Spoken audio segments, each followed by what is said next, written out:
Bonsoir à tous, ravie de vous retrouver pour une nouvelle édition de C'est bien ici.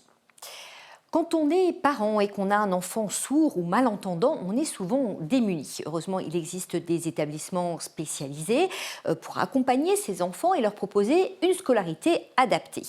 En France, 4 établissements sont publics et gratuits, dont un à Metz, l'Institut des jeunes sourds, qui nous a ouvert ses portes.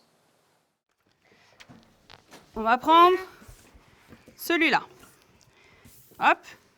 Qui va avec?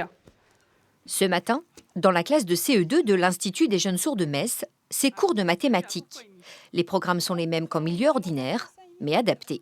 Des polygones. Tu le dis, Victoria? Alors, po, li, go. Go. On a des classes entre 3 et 10 élèves. Voilà. Nous, dans cette classe, on a 5 élèves.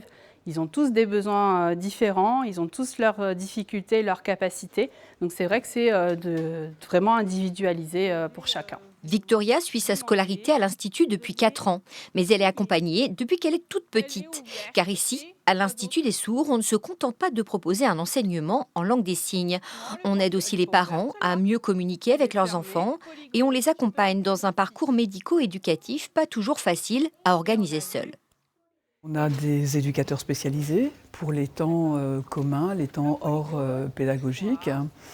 Et puis on a également un plateau technique thérapeutique avec des médecins spécialisés, ORL, pédopsychiatres, médecins généralistes, et puis toute une palette de rééducateurs, psychomotriciens, ergothérapeutes, orthophonistes, des psychologues également. Tu te sens à l'aise ici? Oui. Pourquoi?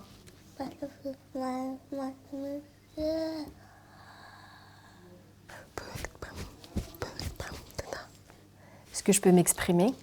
Elle adore ça. Elle est toujours enjouée le matin de venir à l'école. Pendant les vacances, elle nous demande sans cesse quand est-ce que l'école reprend.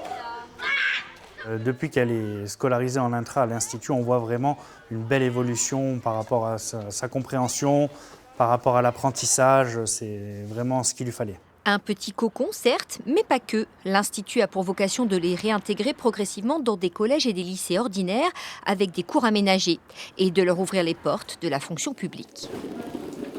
On a des métiers qui permettent à une personne qui subit un handicap de trouver un emploi dans une mairie, dans une collectivité locale, dans une préfecture, avec des métiers adaptés. Aujourd'hui, l'Institut des jeunes sourds accueille de plus en plus des élèves multidis, des enfants qui ont des problèmes de coordination et de langage et pour qui les cours de rythmique sont également très bénéfiques. Le djembé, au niveau des graves, c'est quand même un instrument pour les personnes sourdes qui passent bien, c'est au niveau des fréquences. Et surtout, pour les élèves multidis, ça va être favoriser la coordination. L'Institut, créé en 1875, accueille chaque année près de 200 enfants, une scolarité gratuite qui leur ouvre les portes d'un meilleur avenir.